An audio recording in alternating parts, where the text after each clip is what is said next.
These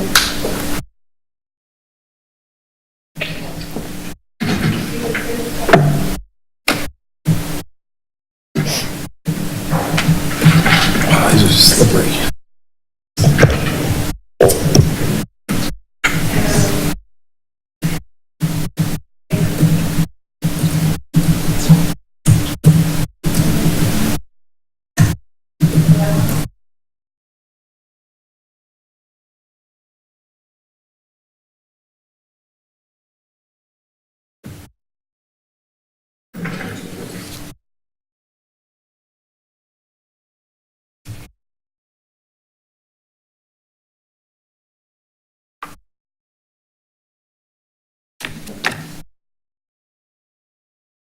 Yeah.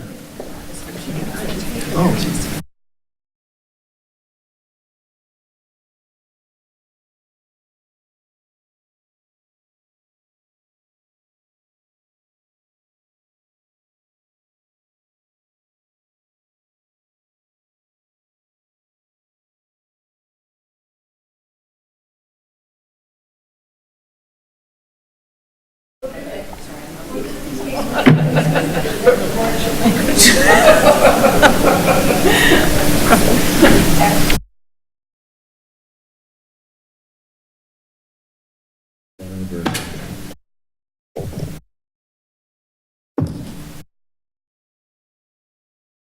I was just going to give people one more minute, just in case somebody is running or coming in. I just wanted to wait a minute.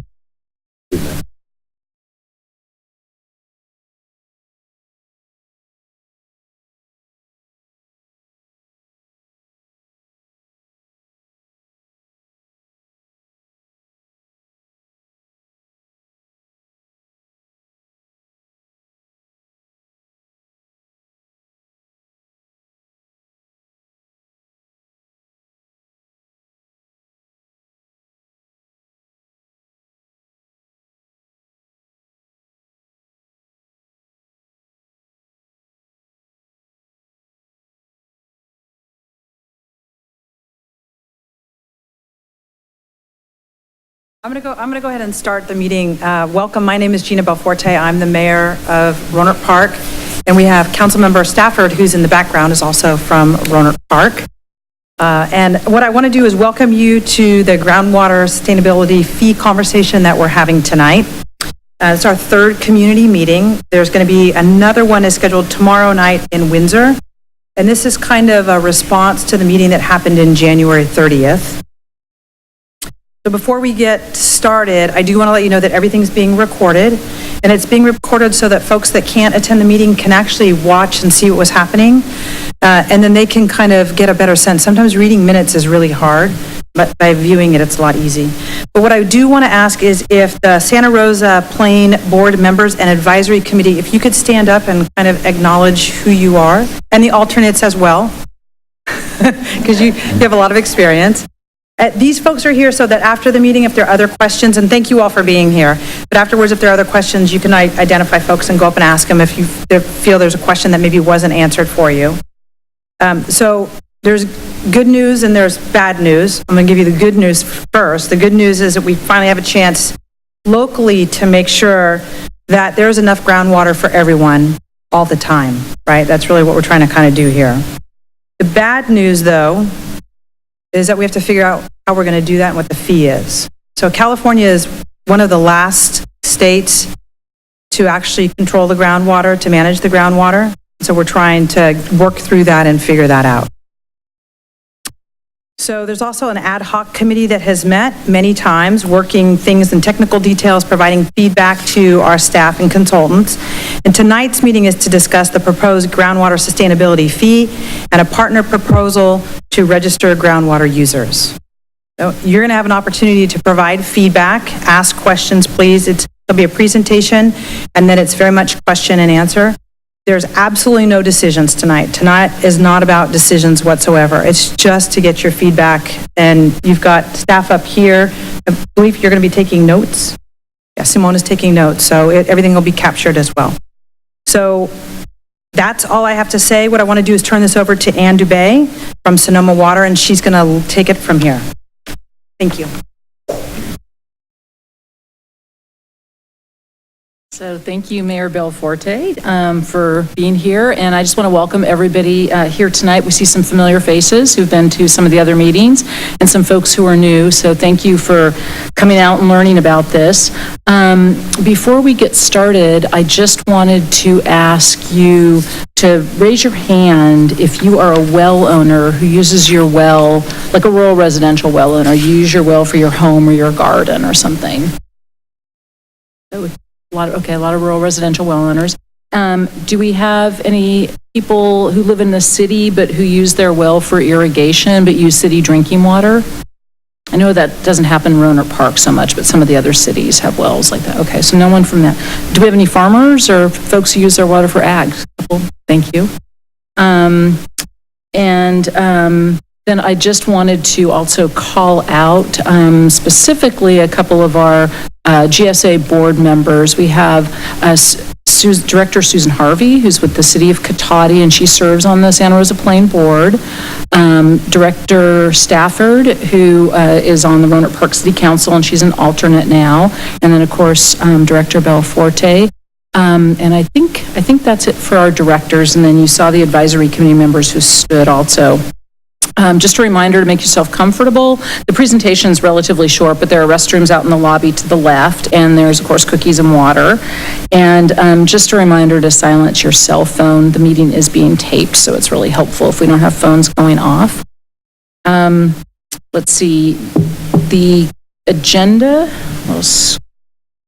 now is, as we noted, it's pretty simple. You're just going to learn a little bit about the new Groundwater Sustainability Agency and why it was formed and what the issues are. And you'll learn about the proposed fee and registration program, and then have a chance to ask questions and to make comments. And I just wanted to remind, in addition to this being posted online, the materials and the summary of the meeting will also be posted online by early next week. So feel free to look for that. All of the remarks that you make tonight will be shared with the board, but if you are shy or you just don't feel comfortable speaking tonight, we have an online form that you can go to on the website, and you can fill out comments there, and we also have comment cards in the lobby, so please feel free to leave us written comments if you don't want to make any verbal comments.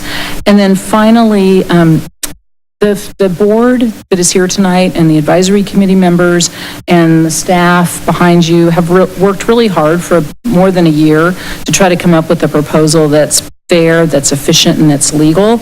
And they understand that no one likes to be charged and no one likes a fee, but there needs to be some way to fund this agency. So please be respectful in your comments tonight to folks. That would be really helpful. And with that, I'm going to turn to Marcus Trotta, who is our first speaker. Marcus is a hydrogeologist and works for Sonoma Water, but the agency doesn't have, this Groundwater Sustainability Agency doesn't have its own staff. So the folks that you see up here tonight are people who work for other agencies and have been hired or borrowed to provide services for the GSA. So Marcus, our first speaker, is going to talk a little bit about why groundwater is an issue in Sonoma County and in this basin.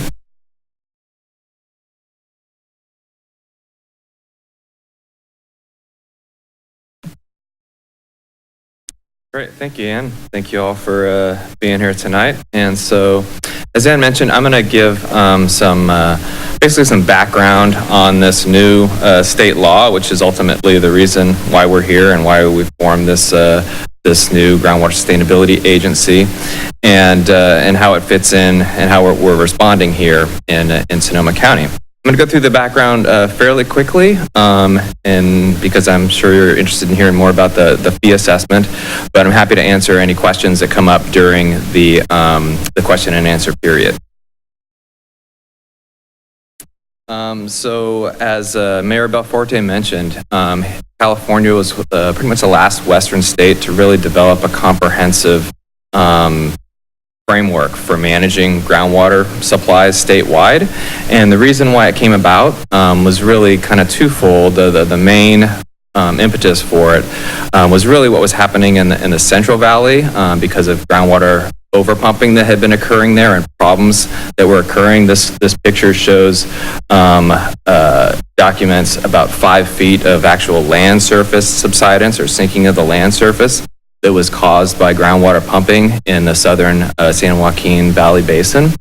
So things like that, as well as water quality problems that were occurring and people's wells drying up, really kind of built the momentum for this new law, as well as the 4-year drought that we're in the midst of. Those things kind of really brought SGMA forward, but it is a law that applies statewide to about 120 basins that the state has defined, including this basin, the Santa Rosa Plain.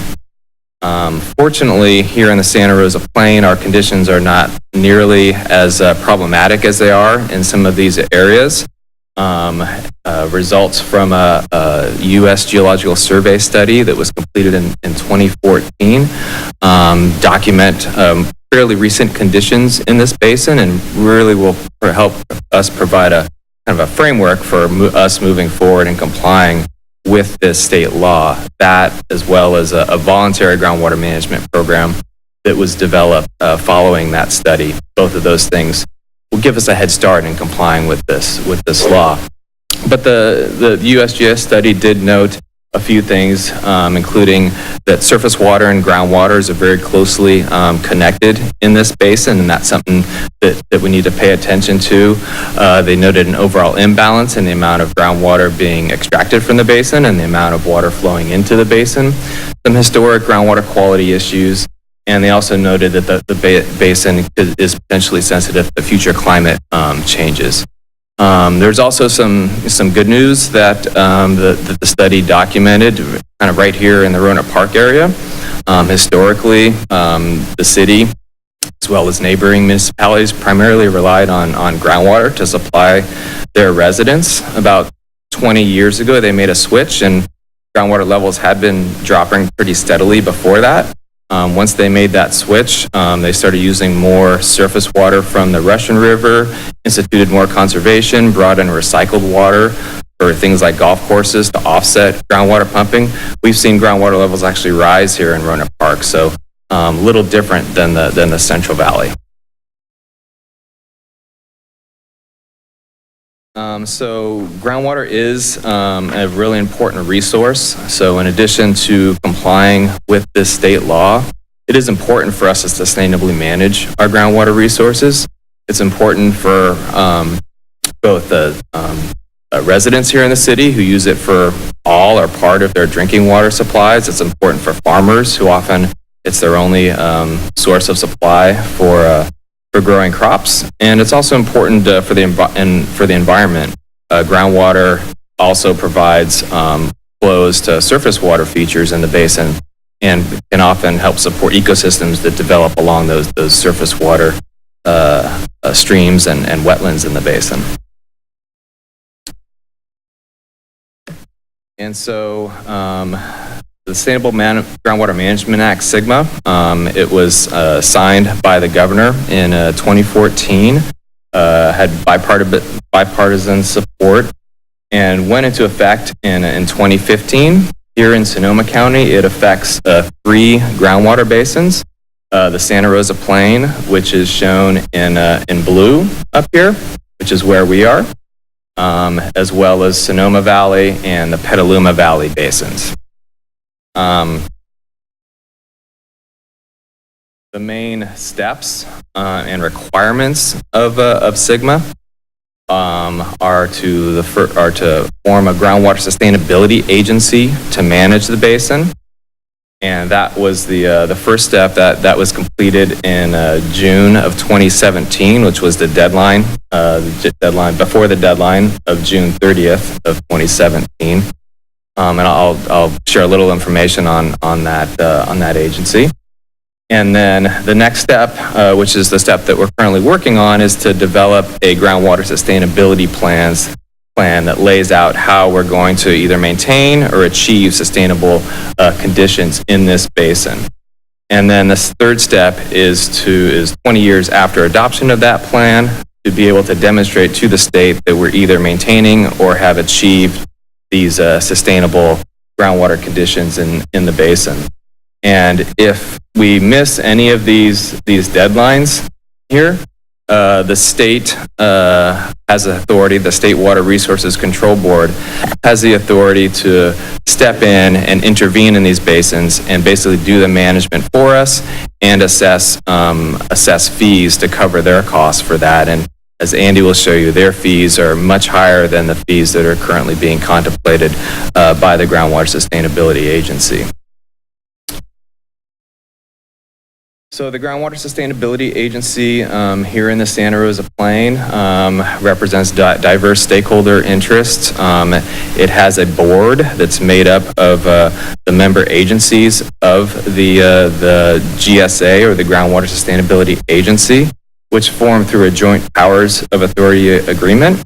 And on your agenda is a list of all the board members, as well as all of the advisory committee members to the GSA, as well as who they represent. And so the advisory committee in particular includes seats for rural residential well owners, agricultural users, environmental interests, as well as tribal interests, that all have a seat at the table as we go through this process of complying with this new law.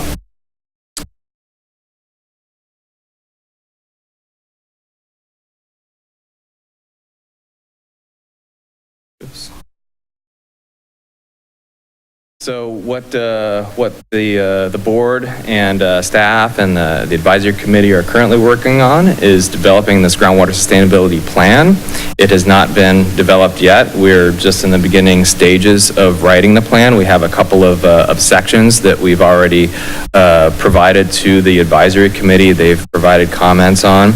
And we're essentially in the stages of describing the existing conditions in the basin, the hydrogeology, the groundwater quality. The next step that's required is to set thresholds for what are known as sustainability indicators. And these images represent the 6 sustainability indicators that are required by this state law. In the Santa Rosa Plain, 5 of these 6 are relevant. The lower one in the middle there, seawater intrusion, is obviously not an issue here in the Santa Rosa Plain because we're not a coastal basins. But other metrics that we need to look at are declining groundwater levels. Here, land surface subsidence due to groundwater pumping, as I talked about earlier, that's happening in the southern Central Valley. Water quality degradation due to groundwater pumping, decreases in the amount of groundwater in storage in your basin, and then the potential depletion of surface water resources due to groundwater pumping. And so we need to set thresholds that need to be achieved for each of these indicators. And so that's going to be the next step as we develop this plan. Once we know what those are, then really the final main step is to look what types of projects and actions might need to be taken in order to maintain sustainability and continue meeting these thresholds if we already are, or to implement in order to raise groundwater levels to meet thresholds if we're not meeting any of those. So examples of those types of projects and actions could be additional conservation for well owners, providing incentives for well owners to conserve, recharge projects, doing projects that allow stormwater to infiltrate and recharge our groundwater basin. Aquifer storage and recovery, or groundwater banking, is another technology, taking surface water when it's available and recharging it through wells and storing it in the basin so it can be used during droughts or during the summertime to meet those demands, or all the types of projects that could be considered.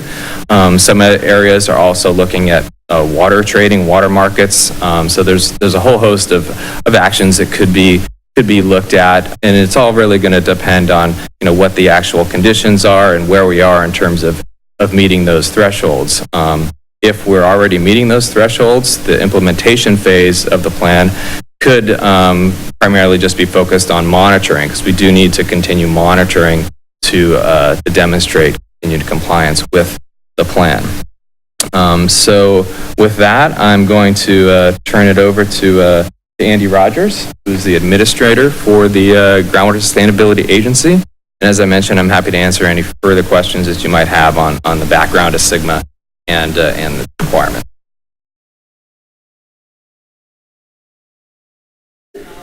One other representative of one of our other board members who arrived a little bit ago, and that's Michelle Whitman, who works for Director Shirley Zane, who's also a Sonoma County Supervisor. I think that's it for our board members who've come in, so thank you. Great. Thanks, Ann. Thanks, Marcus. My name is Andy Rogers. I am the administrator for the Santa Rosa Plain Groundwater Sustainability Agency. Though the title is administrator, I'm actually a geologist by education and profession. And so I've been doing groundwater and surface water related water quality work, supply related things for many decades. I've lived in Sonoma County for 30 years. I'm a rural resident. I have a well. I maintain it. It was installed in the 1940s. I know all about the issues that come along with those things, and it's always a challenge, but it's, I bless my well every morning and glad that it's providing me some water, so I'm very much a fan of a well. I'm honored to be here today working with this really important agency. You know, the bottom line is we have a state law we need to comply with. We have a tremendously important shared interest to steward. We want local control of this resource. And we want the local control to lead to something that is the highest value possible at the lowest cost. That is really what we're trying to achieve. I want to be as clear as I possibly can. Talking about fees isn't very exciting. What I really want, I'm not going to try to convince you to like anything. I just want you to understand it. So I'm going to try to go and try to be as clear as I can. And then if something is confusing, we're going to have time afterwards. You can ask questions and we can go over anything again if you need to. Director Belforte and Marcus Trotta welcomed you and gave a backdrop of kind of a little bit about how we got here today. I'm going to discuss the groundwater sustainability fee, and I'm sure that's the reason you're here. And I really appreciate your attention. We've been getting a lot of folks engaged and interested, really good ideas. Obviously, a lot of people really care about what we're doing here and want us to do this right. And so your input and your questions are all really important to us, and that's how we're going to be successful, is if we have engagement from you. So thank you for being here. So kind of before I get to the fee, I wanted to answer some of the questions that we've been getting a lot of, is that as was described, there are 3 basins in Sonoma County, the Petaluma Valley, the Sonoma Valley, and the Santa Rosa Plain that were named by the state that needed to form a groundwater sustainability agency and manage the resource. So why is the Santa Rosa Plain talking about a fee and the other 2 are not, when they're going to be funded by their member agencies in those basins for these next 3 years? And the reason really is economics, is the primary reason. So it costs to set up all the legal framework and all the meet all the requirements of SGMA to have an agency functioning and starting to address developing a plan to move forward to comply with SGMA. It costs a lot of money. It just does. And it's going to cost the same amount of money in all 3 basins. But the Petaluma Valley and the Sonoma Valley do not have near the amount of folks, users, the intensive uses, and has far fewer municipalities, far fewer interests involved. So the rate that I'm going to talk to you about and the fee that I'm going to talk to you about tonight would be double or more in those valleys. So that's kind of the main reasons those areas didn't go. And what we're talking about is a 3-year time frame.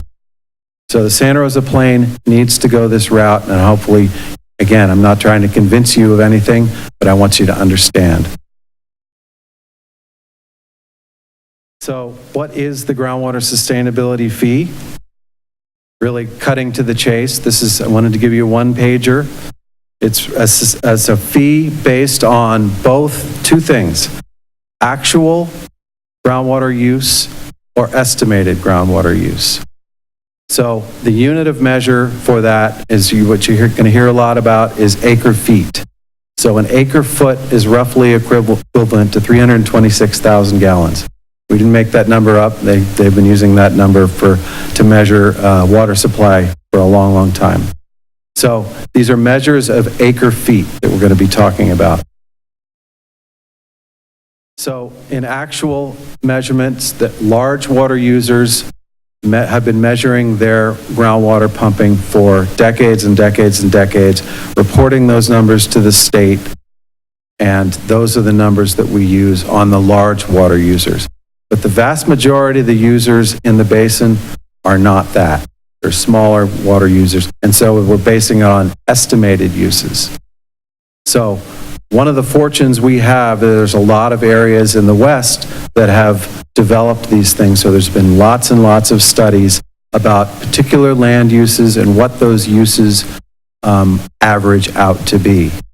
And so we can't pull numbers out of thin air. So when I go through and talk about some of these numbers, know that they had to come from something that was scientifically based, founded, and we can't just use one particular study. We have to have corroborating studies, and I'm going to tell you a bit about that today. So if you are a homeowner with a well, back to cutting to the chase, I tend to go on tangents sometimes.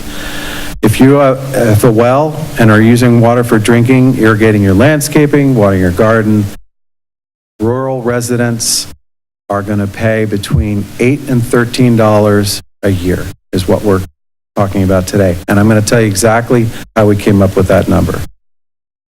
For the larger groundwater users, like some of the larger farms, cities, golf courses, things like that, there's an acre foot per year charge, or an acre foot charge between $16 and $26 an acre foot. And so it's going to be in the range, and I'm going to show you why it's in that range. The fee would be in place for 3 years. So a year from now, this is not something going to be revisited. This would be fixed for the 3-year time frame we're talking about. And at that time, the Groundwater Sustainability Agency Board can decide to end the fee, change the fee, modify it, whatever at that time. So that's the time frame we're talking about. So if the sustainability fee is approved, the fee would go into effect beginning this July and would be collected on the property tax bills. And we want to make this crystal clear. And I totally understand, because I have this perspective too, that if we're charging and the money is going to a government, that sounds an awful lot like a tax. But it is not a tax. This is a fee. And the difference is that we are assessing people based on their groundwater use. So there's going to be parcels in the Santa Rosa Plain that don't get assessed because they're not using groundwater. And the large users are going to get charged a lot more than the small users. So it's scaled. So that's why it is a fee, it is not a tax. Property tax bills are simply a really cost-efficient way to collect the fees. That's where that comes from. As noted on a prior slide, the fee is based on groundwater use, but how do we know how much groundwater different users use? We have, like I've mentioned before, we have data on actual groundwater pumping, decades and decades of data. So we have averages during droughts, during wet years, all those kinds of things. So we have lots of data for those larger users. But again, the vast majority of the users don't have meters. We don't want you to have meters. We're not asking you. And I'm going to say that probably 7 or 8 times before I'm done here today. This is a very common issue throughout the West, and as I mentioned, there's a lot of folks that have been working on these kinds of things for many years, especially in other states. So these estimates that I'm going to tell you about are things that have not only been developed, they've been proven out. And so we have time proven information. So I'm going to tell you about 2 things today. One is a rate, and then we're going to talk about a fee. Now, the rate is essentially a unit of measurement to describe how we are pricing water from the groundwater basin. So we have, and I'm going to tell you in detail, the average cost, annual cost of running the Groundwater Sustainability Agency. I already told you a lot of the things that we have to do, which costs a lot of money. I'm going to detail out where those numbers come from. And then you divide that by the acre feet of groundwater used annually in the basin. And I'm also going to talk about what that number is. And Mark has talked about the studies that went on in advance to find out those numbers with the Geological Survey and the member agencies. Equals a per acre foot rate. So the number that's estimated to be extracted or removed or used from the Santa Rosa Plain is roughly 17,000 acre feet per year. So that's the number that fits in there. And we know that from many years of studies, and if you really want to, there's a lot to read if you would like, and we're happy to share those resources. So, the Groundwater Sustainability Agency, what does it cost? So, with all the requirements, there was an estimate put together for what it's going to cost to run the agency for 5 years. The estimate was developed 2 years ago. So we've been working at this for 2 years. And what we're talking about is how do we fund the 3 years to go. So remember, this is all we're talking about is the next 3 years. So $3 million to run it sounds like an awful lot of money, but what's included in there is preparing the groundwater sustainability plan. That plan has to meet all those 6 indicators that Mark talked about, and they're very technical and they're very significant thresholds to meet the letter of intent of the law and the requirement and what the state's looking for. So that is included in that number. For the first 2 years, the member agencies, and again on the agenda, you see the board members, those are the member agencies, there's 9 of them, have been funding us to this point. And so they have decided to defer repayment of what they've put in so far.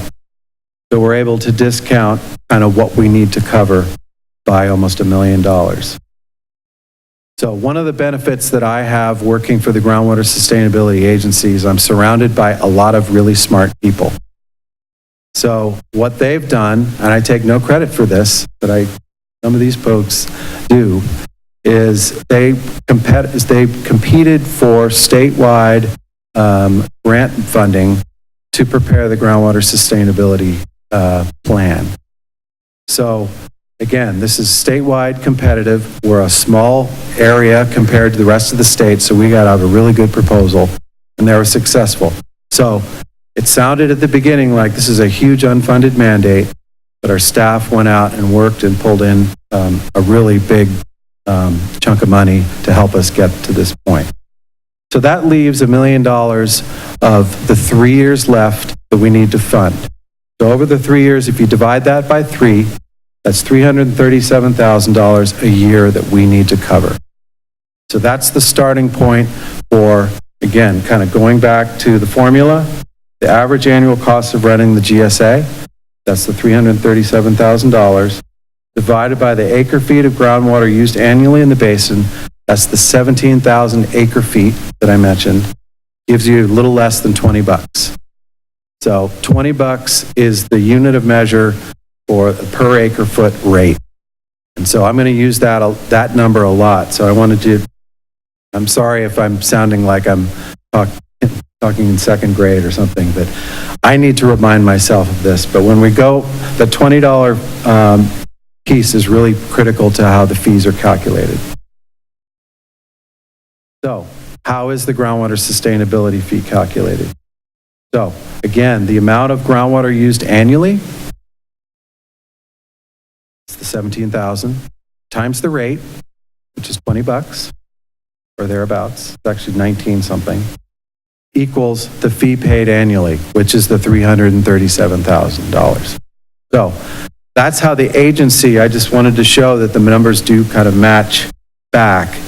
That is also how we figure out the individual fees, the same formula. The amount of groundwater used annually, whether it's known or estimated, times 20 equals the fee that's paid annually. So that yellow line is going to represent the $20 rate.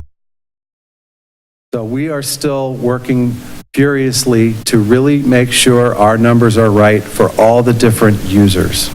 And I'm going to give you examples coming up here. But there's a couple that we still have focus groups like UC Cooperative Extension, the Farm Bureau are looking into to make sure that the numbers are right. Because the California Department of Water Resources has all kinds of factors that they want us to use for the various water users that might be just fine for the Central Valley, but they don't apply here. And we want to make sure that the numbers that we're using apply to us locally here. So, for rural residential, which I know everybody has an interest in, I have an interest in personally, a half an acre foot of water annually, so it's roughly 160,000 gallons a year, is the estimate. That estimate comes from studies that have been done in other areas, in Napa, and specifically in the Santa Rosa Plain. And all of them come around about average, they hover around that half an acre foot per year mark. So we totally recognize there's a lot of people that use a lot less water than that. And what it turns out is there's a number of them that use a lot more. So this is the average that we have for rural residential, and that's where it comes from. We also have all these studies available for you if you wanted to look at them. Times, this is back to the formula. Remember, the yellow line is the $20 mark. So because we're still refining our numbers, we think the rate or the fee that's charged could be as low as $16 instead of the $20. And if it's $16, that equals the $8. That's where that $8 comes from. On the other side of the $20, on the high side, of the $26 per acre foot. This is the high range. And this is where the $13 a year comes from. So that's the example on rural residential and where these numbers come from. It's the same formula for how we come up with the GSA overall fee. So on the other side of the spectrum, we're using the city of Santa Rosa as an example. Again, we know exactly how much they've pumped for many, many, many, many, many years, and they have to report it to the state, and so we have very good numbers on that. And then the number that applies to Santa Rosa is 1,598 acre feet of water annually. And remember, that's times the 326,000 gallons, if you wanted to do the math. A lot of water. So again, the $20 yellow line on the low range, if it turns out that $16 equals, they'll be paying close to 26,000 on the low side to the GSA. On the high side, $26 again, up to $41,000, $42,000. So their fee will land somewhere in there. A grape grower with 100 acres of irrigated vines. This is a little bit more complicated. So again, it's not because we like more complexity, but it gives us more accuracy and more representative numbers to work with.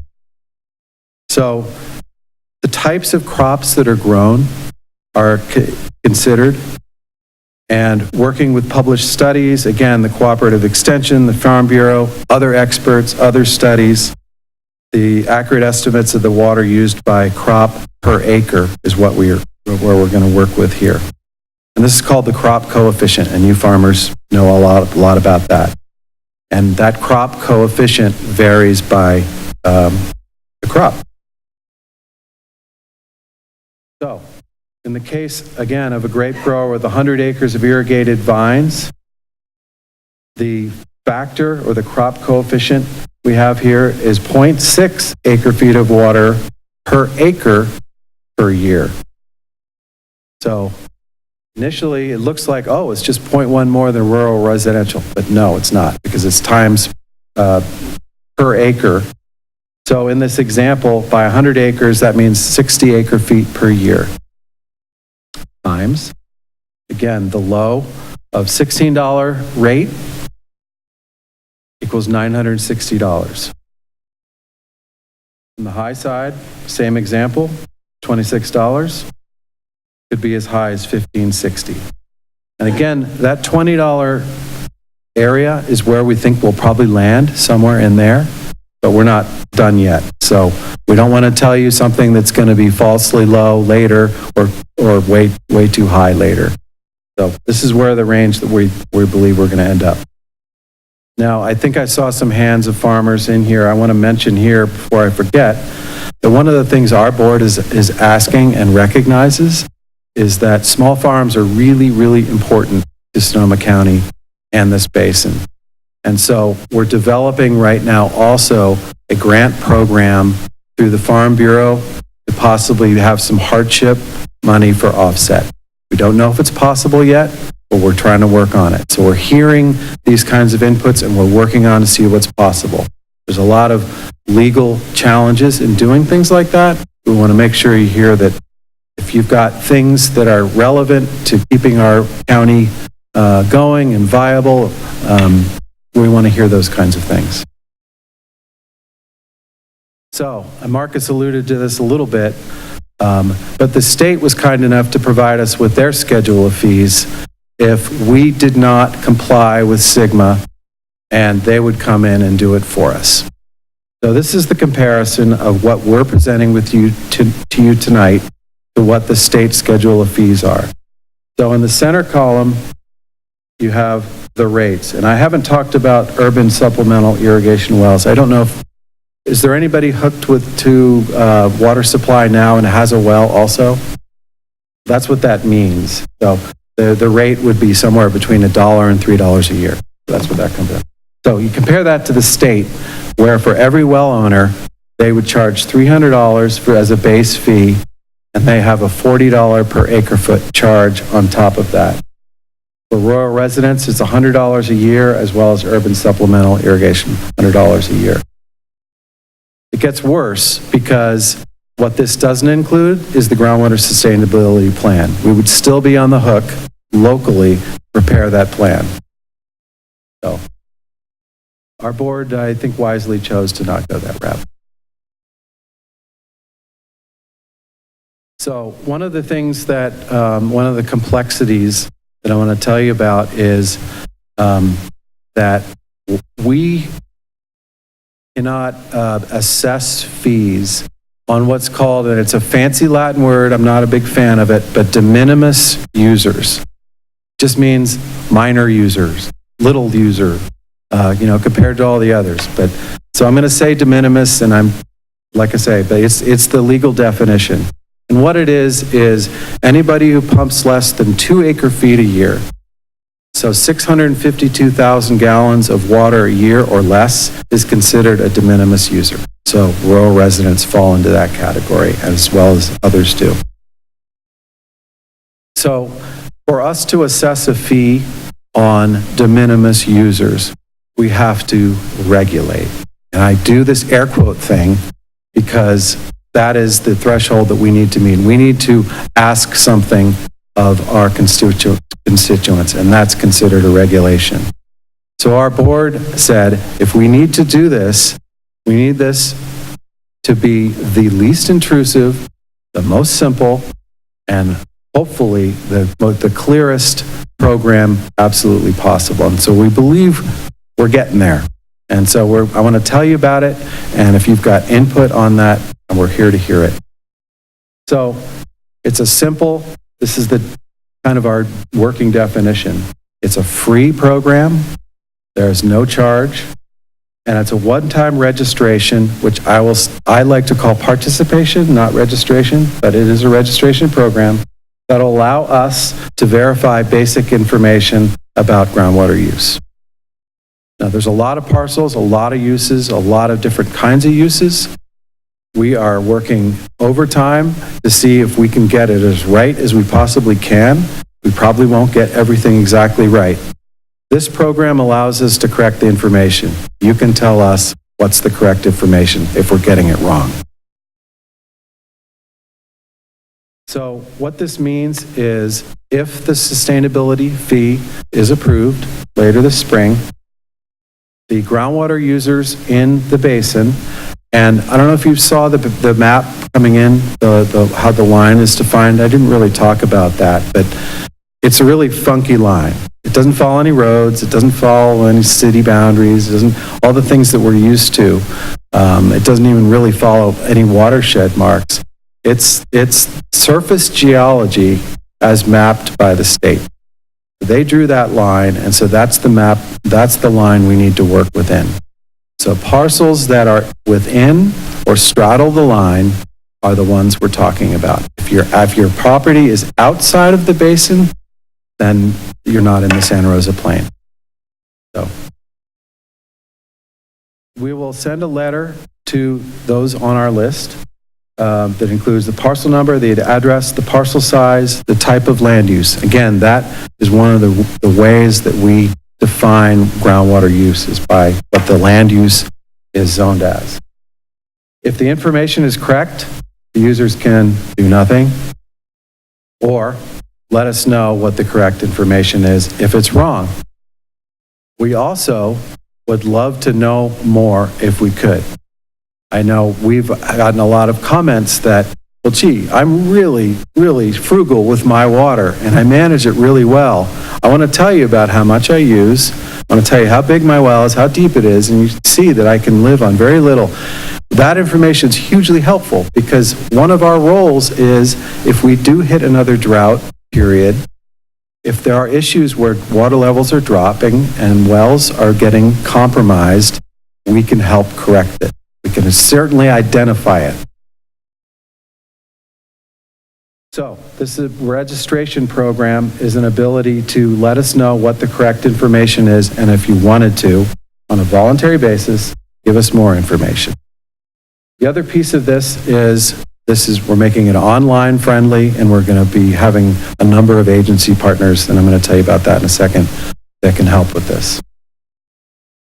So, some misconceptions and some things that I think if I were sitting out there, I would be thinking as well. But we are, again, I said I was going to say this a number of times, we are not requiring meters to be installed on wells. We're not. It's not of interest. We already have really good data on what the estimated uses are, and that's what we're using. We're good. We're not requiring anybody to do any monitoring of their water use. That's not what we're asking. Again, we're using the estimated numbers for the uses that we have categorized. There are a number of voluntary monitoring programs that exist around the basin. Folks in certain areas gotten together with their private road committees and like monitoring because maybe there's somebody had an issue. Certainly join those, and if you wanted to share that information with us, that is up to you. We would love to have more information. So, we've also realized that as a new agency, maybe people don't want to contact us.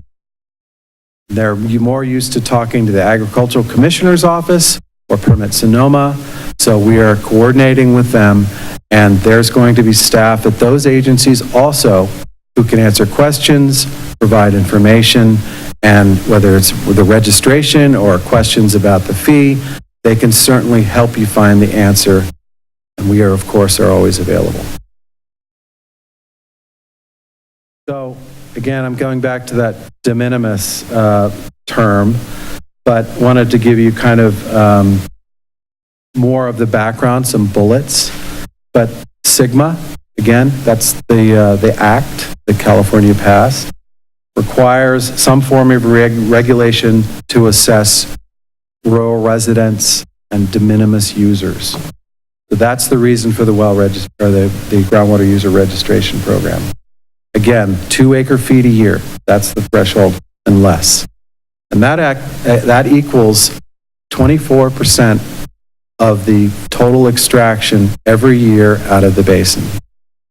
So that's the reason we have to have that part of the fold.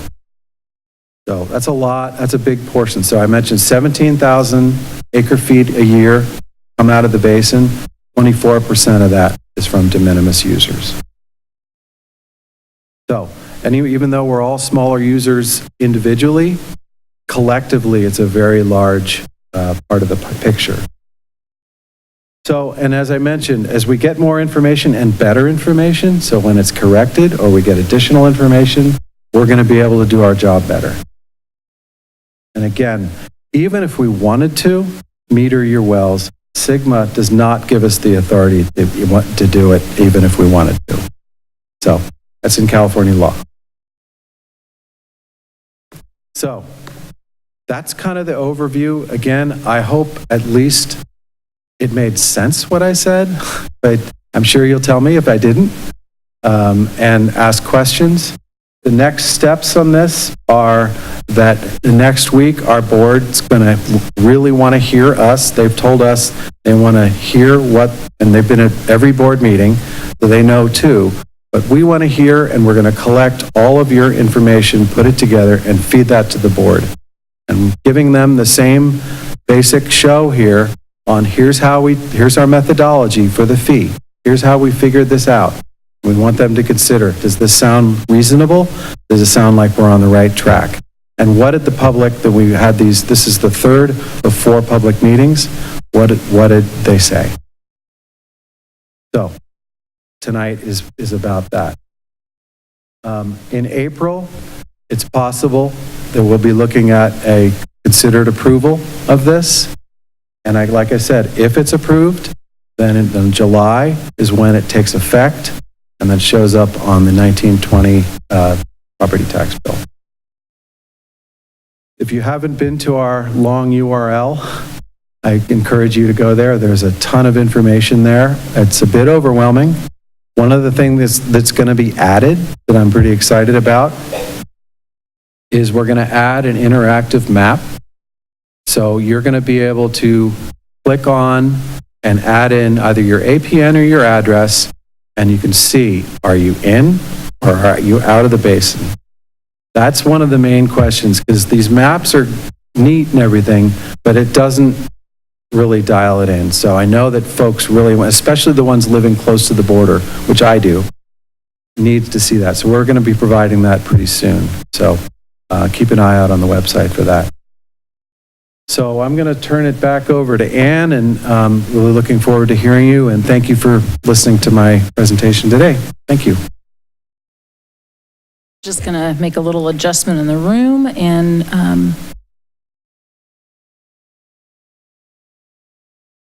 Jay, do you want to come up?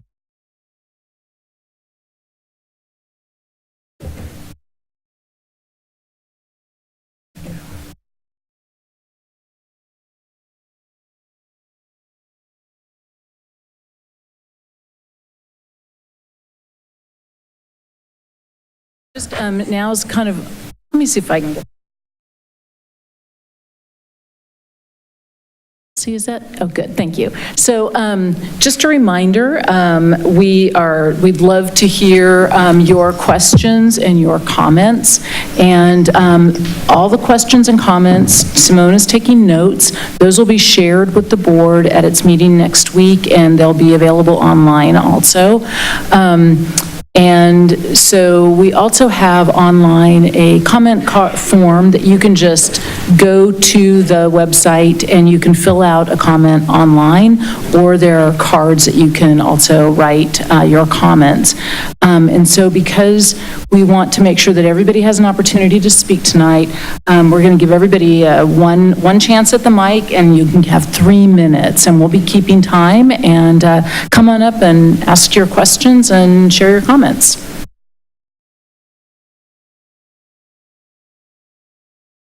Joined by Jay Jaspers, who is the Chief Engineer for Sonoma Water, and he's the groundwater manager for Sonoma Water. He's the plan manager for the Groundwater Sustainability Agency. Any comments or questions? Come on up. Go ahead. Go ahead.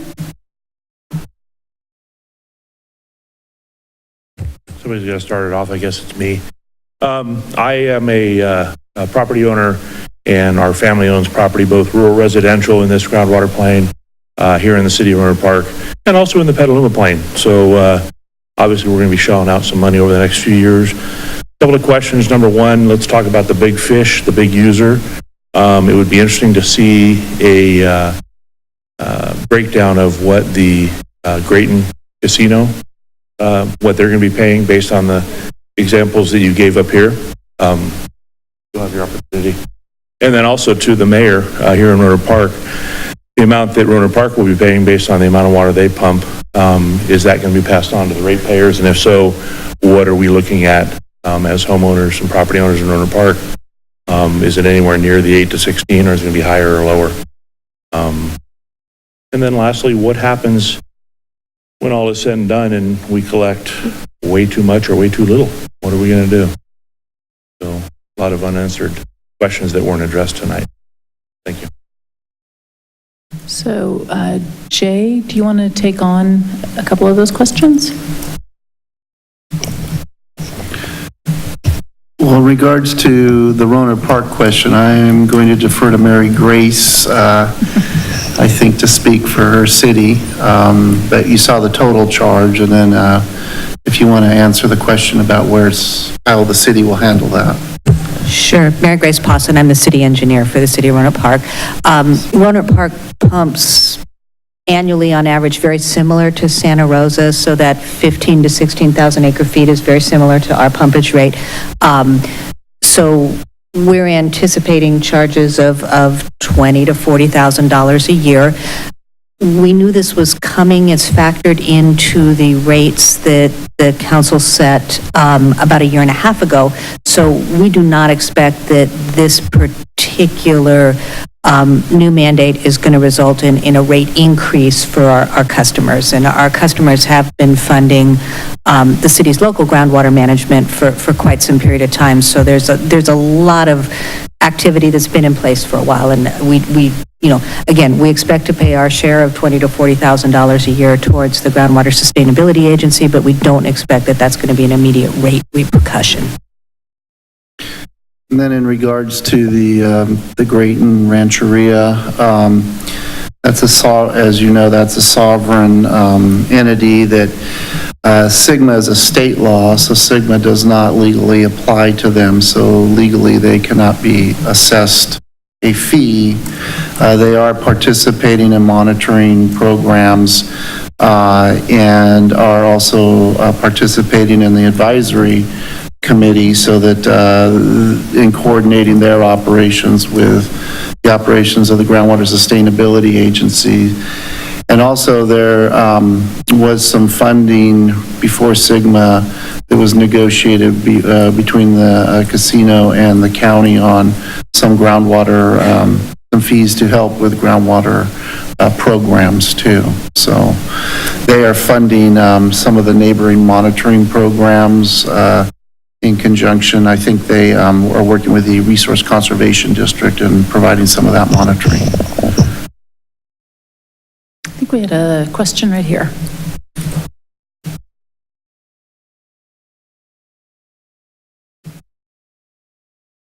I'm a rural residential user west of Sebastopol. Simply couldn't make it to the other meeting. There was a map that was shown early in the presentations that had definitive borders, but I've never gotten a clear answer on what about those people that are still in the shaded color of the basin, but outside the border. Where do we fit? Hello? If it's the map I'm thinking of with the three basins. Yes. And then the Santa Rosa Plain has a dark blue, which is the Santa Rosa Plain Basin boundary. And then the more fuzzy blue around it is the watershed. So that is not the area that the Santa Rosa Plain Basin is considering, but it is Okay. obviously a part of the water picture. Okay.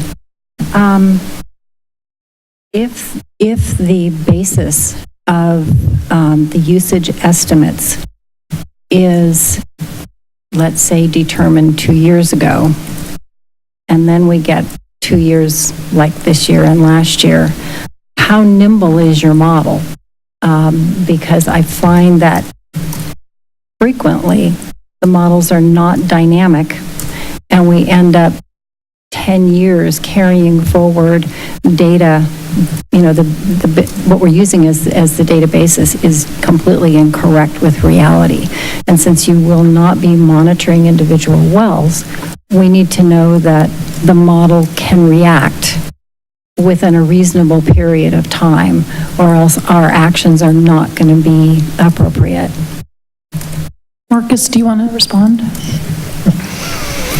Sure. So I think as Andy mentioned, the fees that we're discussing tonight would be set for a 3-year period. Understood. Over that 3-year period, we would be, collecting additional information as part of developing this groundwater sustainability plan.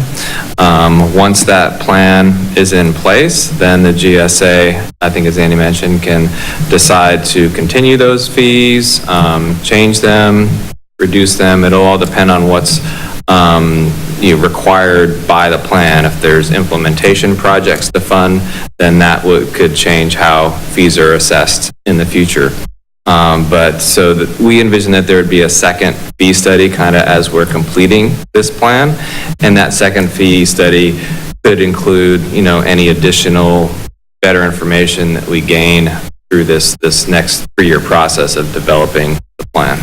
I guess my concern is that once money goes into the government, it never comes out and it never goes down. And so therefore, even if we were to see the water levels rise, if you will, sufficiently, that it really requires not much effort, that the agency will still find a reason to develop something that requires the money be spent and increased. And so I'm just really hoping that at least this agency will be respectful of the taxpayers' dollars.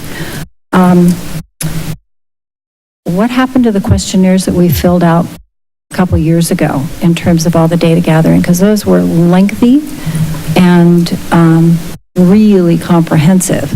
So if you're asking for more questionnaires, I'm wondering why. So I think I can respond to that question. If you lived in the Mark West watershed or in Dutch Bill Creek or a couple of other watersheds, it was the actual state board during the drought was asking for, I filled one out, so I totally feel your pain, asking for all kinds of information about water use. And so that information was to the state and not to the GSA. And a lot of the people who filled those out actually live outside of this basin. And there's a lot of people who live in the basin, probably well over the majority of the people who live in the basin who did not have to fill out those state forms. It was just, there was a select group of people that did. That's interesting because I don't live in either of those. Yeah, maybe we can talk afterwards and we can. It's not a problem. Yeah. Thanks very much. Other questions or comments?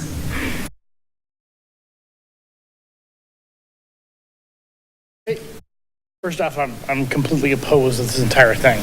My personal opinion, being respectful, is that never let the state handle your water. You guys can't get anything right. At that point, I've heard several words in there, and one of them was the word regulate. How do you intend on regulating anything without attaching a meter to it? The second thing is the $333,000 that's remaining to pay for this whole thing, you're going to come after the well owners. There should be plenty of taxes stored in general funds between Petaluma all the way up to Ukiah that will pay for that thing easily, especially in this state as we're taxed as we are. So, there you go.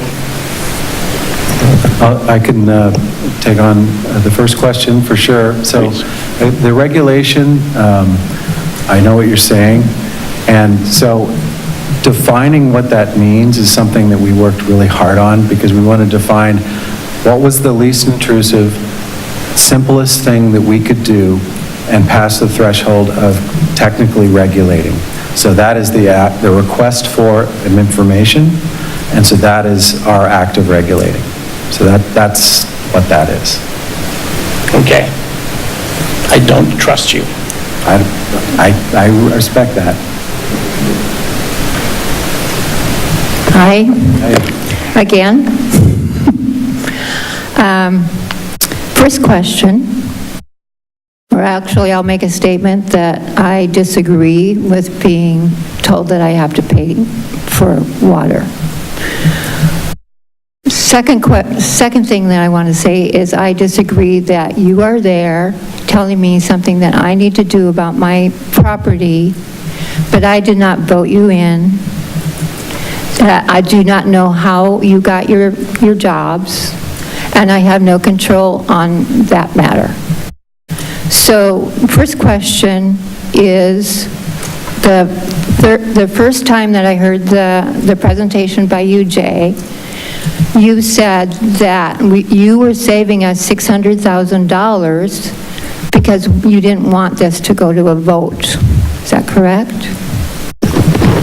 No, if there had been a property tax, and the difference between a tax and a regulatory fee, Right. which is what we're pursuing, if there had been a property tax, to put it on for an election would have cost the Groundwater Sustainability Agency, and then fees to be collected on top of what we're looking at now, could have been up to that extra amount to put it on the ballot for a tax. Okay, so I would like to present an option before you guys get any farther with making a decision for the rural homeowners that we vote on this plan, and we vote by mail.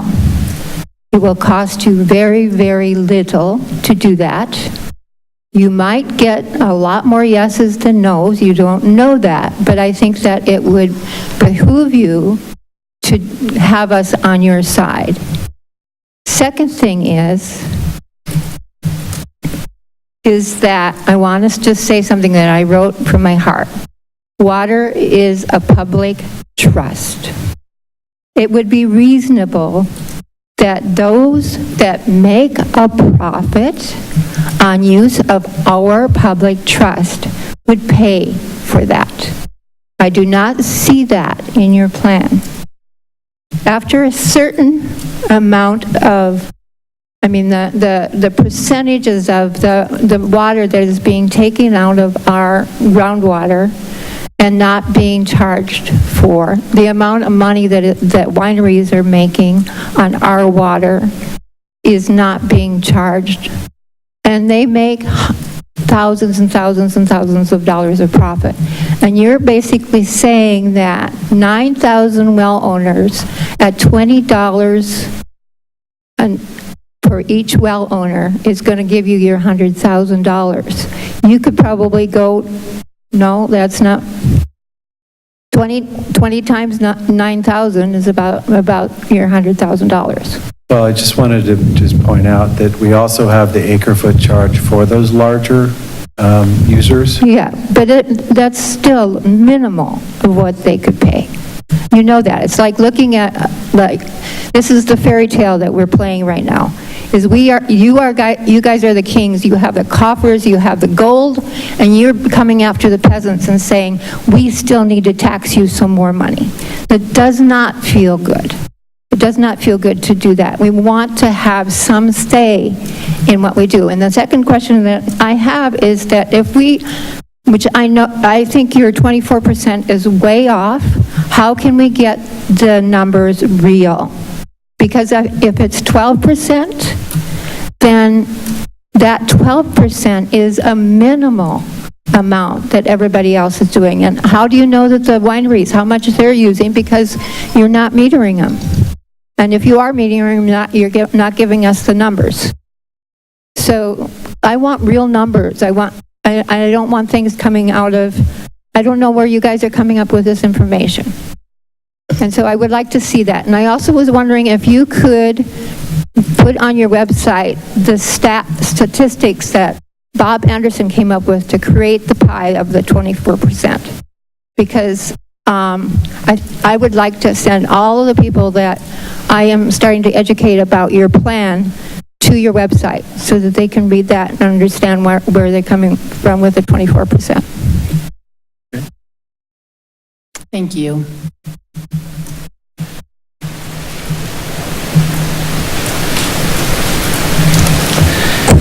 My name is Michael Hilber. I live outside Santa Rosa.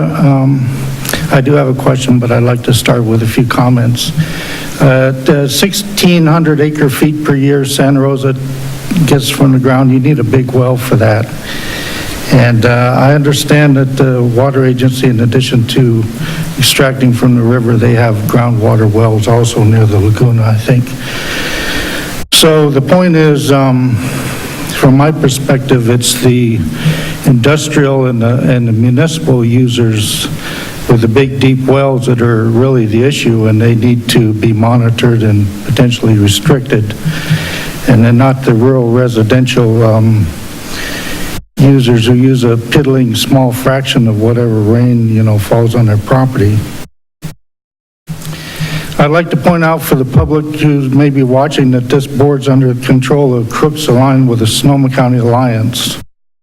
And their interest is in shifting the cost disproportionately to the rural residential well owners and away from wine industry and development interests. And that's reflected in the decisions they're making here. And in fact, they started off with a proposal for a parcel tax and characterized that as the most fair, when in fact it would be the least fair. And the reason they did that is Sonoma County Alliance likes the idea of regressive taxes because that benefits the wealthy. Nonetheless, I will give you people a constructive suggestion here, and that has to do with how you could change the cost structure. When people pay for sewer, typically what's done is they look at the meter and they charge you for the sewer based on how much water you used at your meter. But, Santa Rosa has some people on sewer, but they have wells, and you know how they do that? They send out an affidavit and they require you to fill it out, and you write down how many people live at your place, and then you sign it under penalty of perjury, and they figure how many gallons per month per person, and then they charge you for the sewer that way. So I think you would be smart to do that because it's more fair than what you're proposing here. Because from my perspective, what you're proposing is running afoul of the law with regards to equity and, legal justification. And I don't agree with what your attorney's been saying, that, your numbers can be inaccurate and just grab money and that's good enough. I don't think that's correct. And like you say, some people certainly use a lot more than others. And you're prohibited from metering. Yeah, okay, now I'll just end with my question. Andy Rogers put up a chart having to do with what the Water Quality Control Board would charge if they were to take over. I'd like to point out that according to what I read, they would not only charge $40 per acre foot, but they would figure a lot more for a vineyard. I think it was something like twice as much as what you're figuring, so they would be paying double the rate plus double the usage because they figure wine uses more than what you're figuring. So I want that to be out there too, because that's another factor, because it would shift the distribution of the cost. Thank you, Michael. Are there any other comments or questions?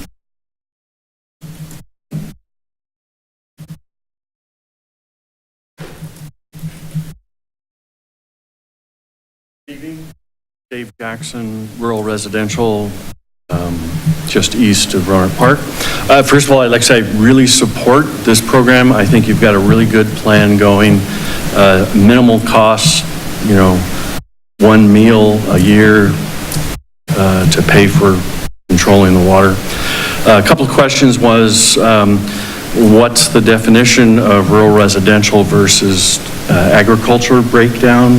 So if is a half acre, 1 acre, 3 acres, or is it registered usage of the property. For example, I'm on diverse agriculture, 10-acre minimum, but I only have 3/4 of an acre. So that would be something that could be posted or... Just the assessor's records is what that's based on. The rural residential, if you're zoned as that, that's... Yeah, so that's what mine is diverse agriculture, but I have a small lot. Second item, now I'm going to forget what it was. I guess I'd like to get more information on the plan that's coming up later, which, where's the monitoring going to be taken? How are we going to look at water quality? For instance, in my area, I'm concerned about leaching out of unregistered industrial work that's going into the ground, possibly polluting my source of water. I think that's about it. Thank you. Just on that comment, would encourage you, this plan is not going to be a bunch of scientists and engineers working in a room in isolation coming out with a plan. It's going to be iterative, and encourage you to keep track of the documents as they come out on the website, or even more so encourage you, we have advisory committee meetings where each piece of the report as it gets developed through draft forms will be presented, and a lot of discussion. So there's a lot of opportunity to make sure your interests and your concerns, such as the water quality issue you mentioned, get raised and considered in the plan. So there's hopefully many ways to engage, and I hope you do. Good. Thank you. So I think we have another comment back here. You've already had a chance I just wanted to say, I forgot to say that I'm putting down, I've got a petition going. I wanted to make sure that everybody knew it. The regulatory fees proposed by the Santa Rosa Plain Groundwater Sustainability Agency are based on inaccurate and biased estimates instead of locally derived, verified empirical data. This has come from So you can, if you environmental wanna talk to engineers. folks I'll talk in just a afterwards. minute.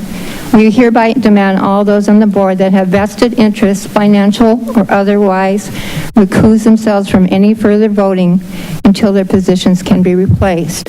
We are, as rural homeowners, are not being supported at all, and our needs are not on the board that I Thank see you, at and all. you can share that with We, people the after the undersigned, meeting. demand equitable charges and sustainable solutions protecting the rural homeowners' rights and our local food producers. Thank you. We have one more comment? So I'm Andrew Benson out in the Wilson Grove area. The first question I have is, like, for those of us that are in the Wilson Grove, our groundwater is actually not in the space, and I would assume you guys are already going to have to work on a sustainability plan for that groundwater basin as well. That's my first question. I have a couple other questions about the GSA, or like the state law in general, which is, according to the state law, like, there are two things. Like, it says groundwater is owned by the people of the state of California, which brings to me a bunch of questions that you're not actually asking the people of the state of California how they want to see their groundwater used, which would mean you actually need to survey the entire state, which is a whole nother, anyway. But when you start looking at if this groundwater is actually owned by the people of the state of California, it would imply that your parent agencies like the Sonoma County Water Agency, City of Roanoke Park, and all the other jurisdictions in the area have been selling water for years that they didn't own or didn't own the water rights to. And the term for selling a property that you don't own is fraud, by the way, which brings a whole bunch of your parent agencies could be on the hook for millions in fraud claims. And the other issue, which you're probably going to have more in this area, isn't groundwater depleting, but when groundwater levels come up too high. Because when we have all this rainfall and the groundwater levels come up and it comes up to the surface, it makes foundations of houses and buildings and other stuff start to crumble and have issues. And you might actually get to a point where you're going to have to require people to pump in the summertime to make room for groundwater recharge or storage, or making sure that groundwater levels go down enough. And so can you clarify any of those questions, or? Sure, I'll take a crack at it. With the last question first, certainly within the groundwater sustainability plan, we have to develop numerical standards, which includes a maximum too, and so there has to be management there. Because you could be on the hook for damages to structures or buildings if the levels come up too high, because that's your area of. Let's let him answer the questions, and then if you have some time left, we'll. Those have to be evaluated, those conditions, as well as depletion, and there has to be a management program put in place. And so, yeah, it is the responsibility of the Groundwater Sustainability Agency to manage per that plan, which is approved also by the state. In terms of the water rights issues, I'll speak for our agency, that we have appropriate water rights, and so, you know, the water rights are what really matters here in terms of pumping and extraction. When did you acquire those appropriate water rights? We've had appropriate water rights. Those wells have been in for decades, and so, and then on the Russian River, of course, we have appropriative and riparian rights. And then finally in Wilson Grove, that basin is a little bit in, the status right now is in limbo, and it's because, it takes a couple minutes to explain this, but the state initially prioritized all of the basins in the state, and there's 515 basins, is low, very low, medium, or high, with the medium and high basins having to implement. So the 3 medium basins at that time, when Sigma was passed, were this basin, Petaluma, and Sonoma, as we discussed. Then last year, the state, as required by the statute of Sigma, had to go in and reprioritize all the basins of the state again with some new criteria that Sigma required. And so all of the basins were reprioritized. Some went up, some went down. This basin, Petaluma, and Sonoma all were in a draft kind of recommendation from the Department of Water Resources were bumped from medium to high. From a practical sense, that doesn't make any difference. It's just, it doesn't from implementing Sigma. But in addition, in Sonoma County, the state also proposed that the Alexander Valley, the Dry Creek Valley, and Wilson Grove would move from lower, very low to medium, which would mean that's a big threshold because then you have to implement Sigma. We and other agencies and other folks through the comment period to the state stated several reasons why we thought those basins should not be bumped up to medium. The state just recently, a month or two ago, then in their final determination said, we agree with you, we heard you, we saw the data you presented for Dry Creek and for Alexander Valley, so they went back to low status.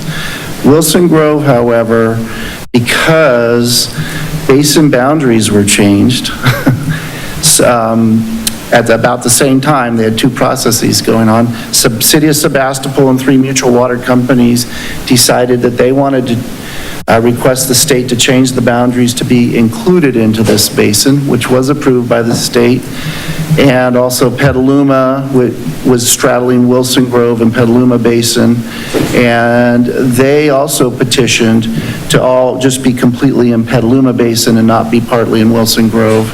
And then the County of Marin, Wilson Grove goes into part of County of Marin, they did the same thing. All 3 of those requests were approved by the state, so the shape and the extent of Wilson Grove got changed significantly. So now the state is going through a reprioritization process of the new shape of Wilson Grove. We hope to have information on what they're proposing the priority be, whether it would remain as they had proposed before as a medium on the old configuration, or whether that would go back down to low or very low. It's a long-winded question or answer to your question, but was a lot into it to say that right now we're in limbo on that one basin in terms of whether it will be a medium and has to implement Sigma, or whether it will remain as a low priority basin and not required to implement Sigma. And I'd be happy to talk to you more about it. There's a bunch to that. Thank you. Other questions? You have a You already had a couple of chances, so we'll have this person ask another question, and then if there's no other questions, then you can have a final question. I recognize that there's a lot of concern about the vineyards. I also believe that there's a significant component of vineyards within our county that are dry farmed. And I think people need to recognize that not all vineyards are evil, that they don't all use copious amounts of water. And while I've seen singled out rates considered for the vineyards, I see nothing for marijuana growing. And I think that uses an extraordinary amount of water, aside from costing us a lot of money in terms of law enforcement and problems. So I'm hoping that they will not be ignored by this plan.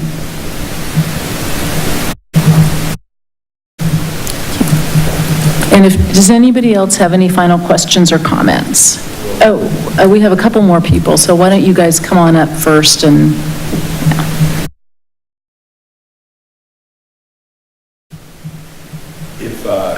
For you, Jay, if the Wilson Grove gets elevated, will then it be subject to the plan and the fee automatically? Or will you go through this process again? So it will be required to implement Sigma on a different time scale than these three basins because it got a later entrance into Sigma. It will be required to do the 3 steps: form the GSA, which has already been done here, implement or prepare a plan, and then implement the plan. Whether it decides to assess fees is going to be up to that GSA board if and when it gets configured. So the fact that it's part of the Santa Rosa Basin, the greater basin, doesn't automatically make No.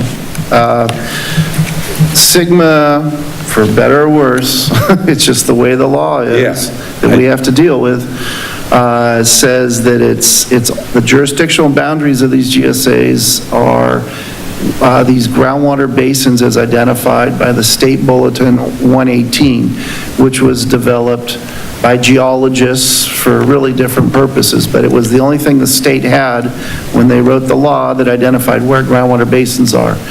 So it is what it is, but that's what the law says, is we have to go by these basins. And so you're talking the plain, right? For this fee, it's... This is the Santa Rosa Plain, not the Wilson Grove. Yeah, Wilson Grove right now does groundwater not basins.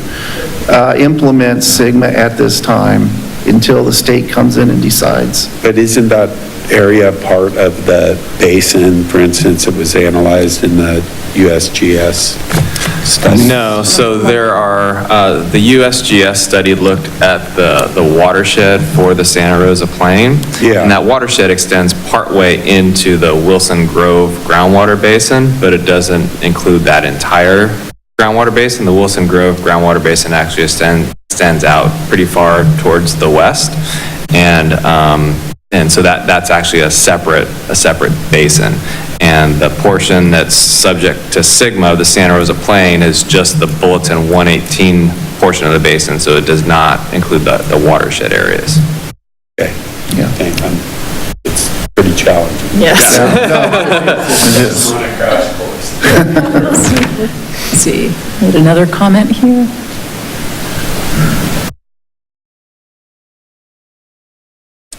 Good evening, Bob Cochran. I live on the borderline of the Santa Rosa Petaluma Plain. I live out in Happy Acres where we have a community water system out there. So I have a couple questions regarding that. The mapping out there as far as the drainage and the line of being in and out is not real clear in my opinion. And you mentioned that there may be a mapping coming out via partial map.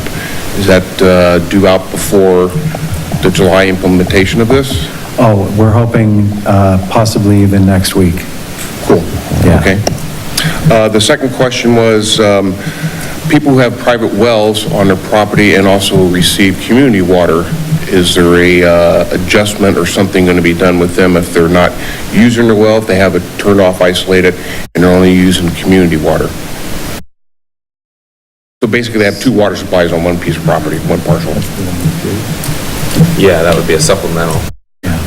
that would be on that one example on the state slide where it said urban user, and then it has a well also. Yes. It's the $1 to $3 Okay, per year. Yes. okay. And so mapping's coming out. Very good. Thank you. Any other final questions before, oh, come on up.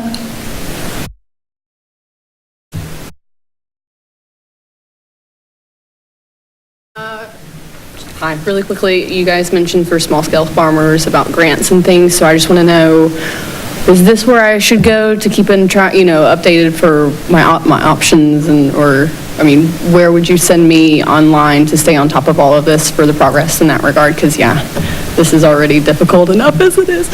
Yes. So I would say the website is a great place to go. Okay. Yes, absolutely. And as far as that program goes, we've been asked to develop something, so we don't know exactly what that's going to look like, but it is a priority of our board to address perhaps a situation like you're talking about. Great, okay, so, thank you. Okay, one final short comment. I have a question on the modification after 3 years. If we do not have voting rights to have this be put on our property tax, what is going to happen in 3 years? It's going to be up to our board to decide what happens at that point. At that point, we'll have the benefit of having a plan, and we'll know, do we need to do anything to make things better or not, and what are those, if any? And at that point, we would decide what we need to do from there, whether it's... So we basically will get a letter in the mail saying we've decided that the next property tax will...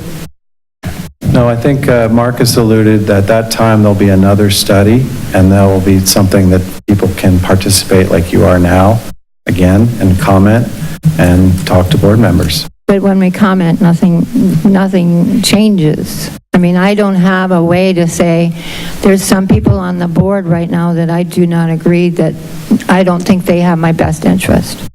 I don't have any way of getting those, as far as I know, there's no way of getting those people replaced by other people except for doing a lawsuit. Is that correct?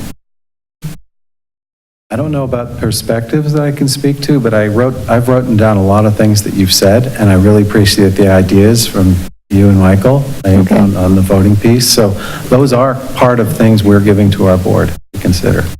Thank you very much, and that's, I think, our final comments. I had one technical question that maybe somebody can answer, maybe not right now, but have you put any data together about how much water comes back? Like, I'm thinking about all the rain, and I've got 2.5 acres, and that's soaking into the ground, and that's going into the groundwater, and most of us with rural property are creating the groundwater that we are using. So if that statistics would look like that we're pretty much using what we're making, then that pie would be totally irrelevant. Correct? And has anybody done that investigation? Well, there's a lot of work along those lines, and obviously if we see the basins in balance, that's going to be very good news for everybody. How are you doing that? How are you investigating if you're not metering? That's what I'm confused on how you're getting your data. So we'd be happy to talk to you offline, and with that, we're going to go ahead and thank everybody, and really appreciate you all being out tonight. As we said, the information is going to be available online and posted, and we really want to thank the City of Roanoke Park and all their staff for the help that they've given tonight. Super appreciate it. So thanks, everybody.